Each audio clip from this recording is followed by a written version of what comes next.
Recently, I watched new Batman movie, and during the screening, a question struck me. How would I design a Batman utility belt? Not for the hero of Gotham, but for fantasy adventurers. Utility belt for your Dungeons and Dragons character, with most useful tools for adventuring and dungeoneering. As previously, everything seen in this video will be part of free PDFs styled as inward product pamphlet that you can print and use as reference or handout. Link to PDF in description. Two more things before I start. I provide English subtitles for this video. If you want to turn them on, please use the CC button on the YouTube player. If you like this video, please leave a like and consider subscribing. This helps channel a lot. So, let's start with the most important part of this set, the belt itself. Sturdy leather belt will be perfect for this. Leather can be from one of many different animals, like cows, lizards, or even dragons. But if you don't want to use regular leather, you can always use one of many artificial leather substitutes, like press-off made from paper pulp, or racine made from cloth soaked in a mixture of special chemicals. You can even use more natural cork leather. This belt will need a set of special compartments sewn into it along its entire length. I think that 9 compartments should be enough to pack everything we need for this set. All of them would be made with the same material as belt itself, and those can be closed with special metal buttons. Now we can start with the tools I will put inside those compartments. Like before, multipurpose is the name of the game. I will mostly focus on tools that can be used in many different scenarios. Let's start with the compartment number 1. This compartment is reserved for pocket knife, whetstone and razor. Pocket knife is very versatile and useful tool. Whenever you are not in the battle and want to cut something, a pocket knife is your best friend. Light and easy to sharpen by using whetstone provided in the same compartment. Similar to the previous set, I am going to put small pocket-sized whetstone inside, big enough to sharpen knife, dagger or small axe. Last tool in this compartment is a razor, very sharp and precise, used only for delicate and precise jobs, and whenever you need to shave yourself. In the second compartment I will put small wooden box with 3 pieces of chalk inside, another box with 3 pieces of charcoal, and a small wooden cylinder with 5 empty pieces of paper rolled inside. Let's start with chalk. This fantastic piece of dry rock is a great tool whenever you want to mark something or leave any kind of message to your companions. Work great on stone, brick, tree bark, terracotta, and basically any hard surface that is not covered with water. In my humble opinion, this is a very appreciated dungeoning tool. Also, when crushed to fine powder and mixed with water, can be used as war paint or primitive disguise. In the second box we can find charcoal, also very useful whenever you want to write something down or draw something on piece of paper. Additionally, charcoal has many uses in survival situations. For example, research shows that eating charcoal helps with the poisoning. Eating piece of charcoal after eating or drinking something poisonous helps your organism by binding poisonous substances inside charcoal molecules. As charcoal is not digested by your body, it leaves your organism with part of poison, letting your body heal more easily. Of course, they will not work for all types of poisons. For example, this method is useless against cyanide, opioids, and substances containing large amounts of iron. Charcoal can also help you with bug bites and minor skin infections.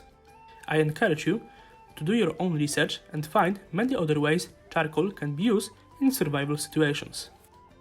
Last item in the compartment is wooden cylinder with plain sheets of paper inside. Whenever you need to make a note, draw a crude map or symbols you found in the ancient ruin, paper will be best medium for that. Light works great with aforementioned charcoal and many other writing materials. In extreme situation, you can even use mud or blood to write your message. Additionally, paper is great kindling. Now time for compartment number 3.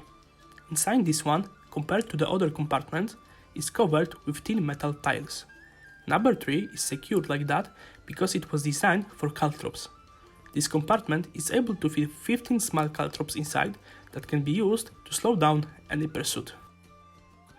Compartment number 4 is reserved for light sources. First, we have something called Łukasiewicz lamp. It is a max-sized kerosene lamp. I believe that with a little bit of tweaking, this can be used as an oil lamp as well. This lamp was invented by Ignacy Łukasiewicz, Polish pharmacist, inventor and philanthropist. He was the creator of first modern oil refinery. He also discovered how to distill kerosene. This lamp is one of his inventions, and I believe this pocket-sized light source will be a fantastic addition to our utility belt. This lamp can hold up to 100 ml of oil inside.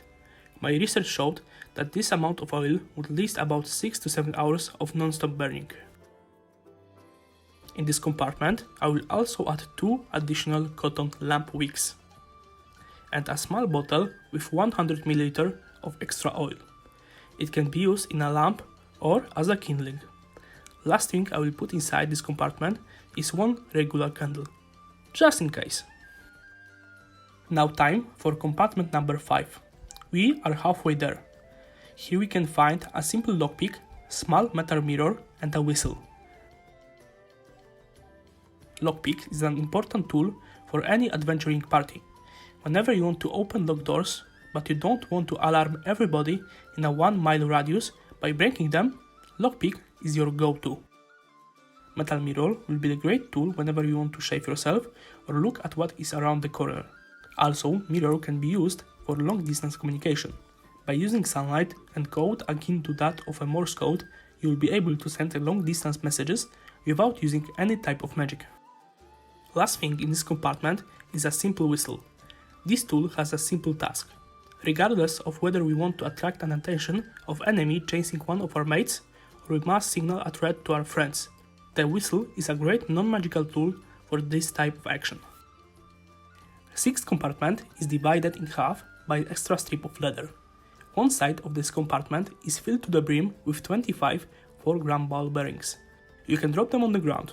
Those should cover an area of 5 feet square.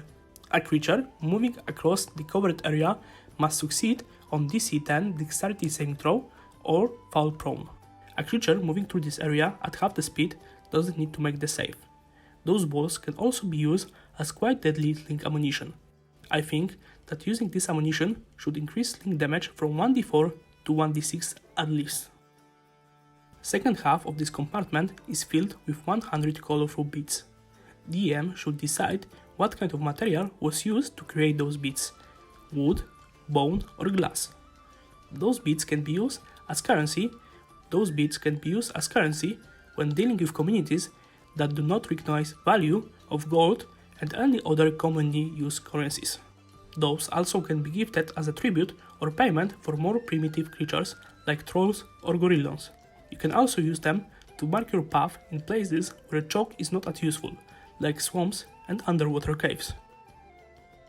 In the seventh compartment, I will put 2 cloth bandages, 2 25 ml vials of healing potion, thread spool and needle. As you can see, this is a first aid compartment. Thanks to those items, you will be able to perform basic aid in case of most non-lethal injuries. Vials of potion also heal 1d4 hit points each. Those are emergency use only and are designed to help you stabilize wounded friends. In second to last compartment, you can find 3 throwing knives, each of them doing 1d4 piercing damage on hit. You can use those in various combat and non-combat encounters. For example, you can use them as a distraction or tie a piece of paper to them and throw them to one of your friends like a sort of silent messaging method. I'm sure you will find many more ideas for those sharp puppies.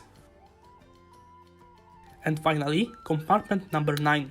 Inside you can find 5 glass vials and 3 hardtack squares. 3 of the vials are filled with the salt, 1 is filled with the mixture of various spices, and the last one is filled with sugar. I decided to put all of these spices into a belt mostly for moral reasons. Sometimes you won't be able to access basic spices or even salt, so those can be used in cooking and boost your and your companion's morale. On top of that, I decided to add so much salt because of 2 reasons. A. Salt can be easily used as a substitute for money, especially in wet and tropical environments where natural salt buildups are rare. And B. Traditionally, many supernatural creatures like demons and ghosts are unable to pass barriers made out of salt. If DM is okay with that, salt can be used as a repellent or sealing medium against those creatures. Also, sugar found in this compartment can be used as an emergency energy boost. In situation when you have no access to food, this carbohydrate bomb will give you energy for an hour or two of marching more. Same goes for provided hardtack. This is emergency food and should be eaten as a last resort. And believe me or not, that's it. Complete adventurer utility belt. I believe that even Batman himself will be satisfied with this setup. What do you think about this belt? Would you add or remove something? Would you use it in your own games? Let me know in the comments down below. And once again, don't forget about free PDF, link in description. If you like this video, please leave a like and consider subscribing. That will be all for today, and see you next time.